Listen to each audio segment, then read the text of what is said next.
Horas, Horas, Horas, balik Academy, datang kembali. Kita kembali lagi mengupas kasus KM 50 ya, kondisi jenazah dari 6 laskar FPI sesuai dengan penuturan dari keluarga maupun pengacara dari ke-6 laskar FPI tersebut ya. Ada banyak bekas tembakan, luka bakar, katanya tangannya terkelupas ya, punggungnya juga, terus ada matanya yang bekas tembakan ya, banyak sekali ya. Sangat jauh dari deskripsi dari bahwa itu adalah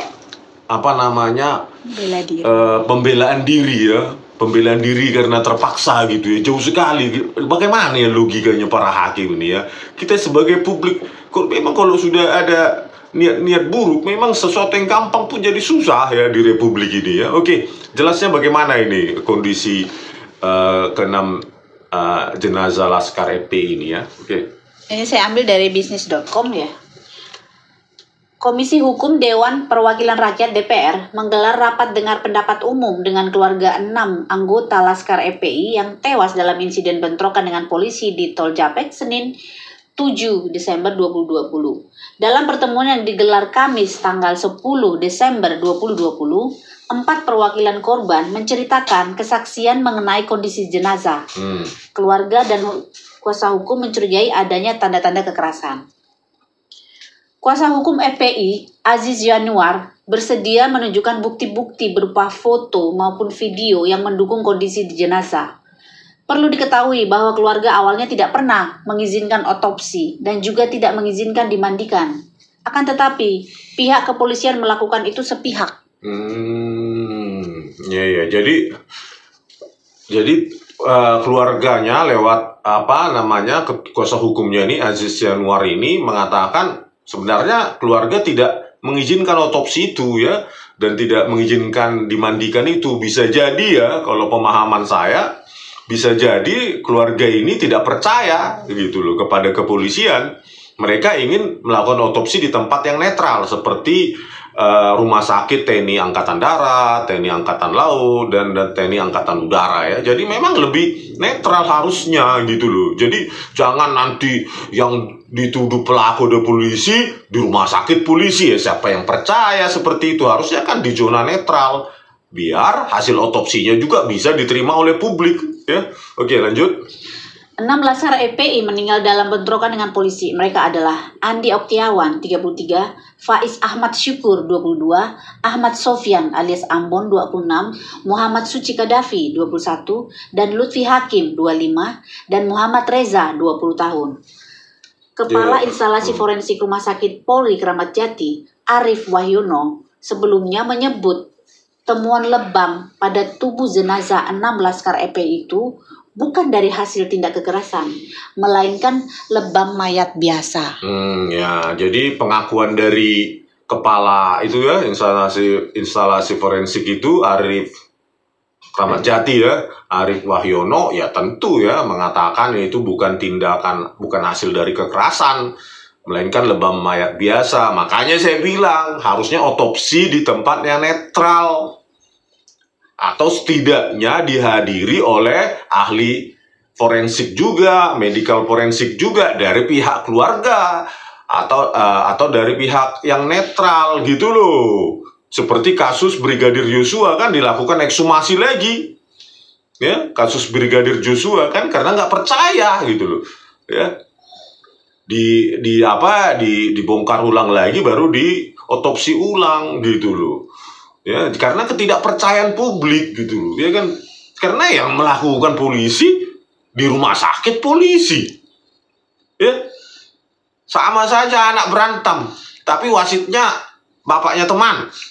Saya berantem sama teman, wasitnya bapaknya, ya nggak bakal adil ya. Harusnya kan di rumah sakit TNI gitu. Aduh ini. Oke, lanjut. Lebam mayat yang dimaksud Arif adalah perubahan warna membiru pada beberapa bagian tubuh seseorang yang sudah meninggal. Berikut ini adalah sejumlah kesaksian yang diungkap keluarga mengenai kondisi para jenazah dalam rapat bersama anggota dewan tersebut. 1. Banyak bekas tembakan pada jarak dekat. Dari jarak dekat. Paman dari korban bernama Andi Oktiawan, Umar, mengatakan Ada banyak bekas tembakan di jenazah keponakannya. Bekas tembakan tersebut tampak kala ia memandikan jenazah. Saya ikut memandikan jenazah. Ada banyak bekas tembakan di badannya. Ada 4 bolong. Sampai belakang bolong saya lihat. Jadi di jenazah Oktiawan ya, Andi Oktiawan itu ada 4 bolong ya, bekas tembakan. Sampai belakang gitu ya. Padahal pengakuannya adalah pembelaan diri yang terpaksa. Ini kan lebay kali ini, 4 tembakan 4 bolong ya. Logika hakim kemana ya ini? Oke, lanjut. Azizwan Yanuar yang juga ikut memandikan jenazah Andi menguatkan keterangan tersebut. Ketika dimandikan, hampir semua badan itu ada bekas lubang peluru tembus ke belakang. Perwakilan keluarga Muhammad Suci Qaddafi Putra, Anandra, mengatakan ada 3 luka tembak di tubuh Qaddafi. Anandra berujar cerita itu didapat dari ayahnya yang ikut memandikan Qaddafi sebelum dimakamkan. Lukanya seperti ditembak jarak dekat. Jadi di jenazah almarhum Muhammad Suci Qaddafi Putra ini ada berapa? Ada 3 luka. 3 luka tembakan ya dari jarak dekat, bayangkan. Tetapi ya JPU menuntut 6 tahun penjara, hanya 6 tahun penjara ya dengan dari pembelaan diri yang terpaksa, bahkan vonis lepas. Bayangkan, ini hukum di Indonesia, vonis lepas. Ya, ada 6 yang tewas, vonis lepas ya, Fikri Ramadan dan siapa itu Yusmin Horela itu ya. Oke, lanjut. Kedua, lebam di sekitar wajah korban. Umar menceritakan adanya memar di mata jenazah Andi Oktiawan. Matanya memar. Itu diapain sampai kayak gitu, ujar dia. Aziz Yanuar juga memberikan keterangan mirip mengenai kondisi mata Andi. Saya melihat sendiri, mata sebelah kirinya seperti ada bekas peluru tembus ke belakang. Jadi ada di mata jenazah Andi Oktiawan ini ya, di matanya seperti bekas peluru tembus ke belakang ya Tuhan. Oke, lanjut. Keluarga Lutfi Hakim, Zainuri, mengaku melihat pipi almarhum bengkak dan membiru. Begitu pula dengan perwakilan keluarga Muhammad Suci Qaddafi Putra, Anandra, yang mengatakan ada luka memar bagian dahi jenazah. Di jidat ada biru, seperti dihantam senjata api yang belakangnya. Alhamdulillah, muka bersih karena mungkin tidak dipukul di muka. Jadi di jenazah Lutfi Hakim, ya, pipinya itu bengkak dan membiru ya, seperti disiksa. Terus di jidat jidat jenazah Muhammad Suci Qaddafi Putra ini di jidatnya ada biru ya, seperti dipukul bagian belakang senjata api itu ya. Yang diakui tadi kepala instalasi itu sebagai lebam mayat ya. Oke, lanjut. 3. Luka-luka di tubuh.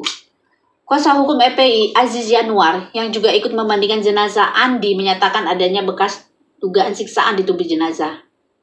Ada bekas luka bakar semacam disiksa di belakang.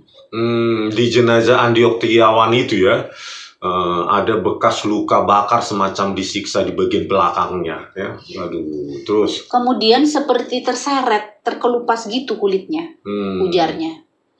Sementara itu keluarga Lutfi Hakim, Zainuri, ia mengaku melihat luka di bagian kemaluan Lutfi. Diduga luka tersebut akibat diinjak.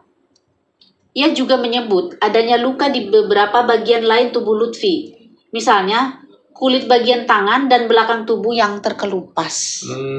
Jadi di jenazah almarhum Lutfi Hakim ini ada luka ya di bagian kemaluan ya, seperti diinjak gitu katanya. Ya ampun. Terus ada juga beberapa luka di bagian tubuh lain dari jenazah Lutfi Hakim tersebut. Kulit bagian tangan dan belakang tubuh terkelupas ya, diseret ya, seperti diseret ya. Iya. Oke, lanjut. Masih ada lagi, itu aja lah ya dulu. Kesimpulannya ya, saya juga membacanya agak sedikit membayangkan agak mual ya. Kok begitu sadisnya seperti ini, padahal katanya cuma pembelaan diri terpaksa, tapi kok ada terkelupas, punggung terkelupas, kelamin seperti diinjak dan lainnya, ya, ada jidat biru, ada dan lainnya, dan kita aduh kok begini Indonesia ini gitu loh. Dan kepala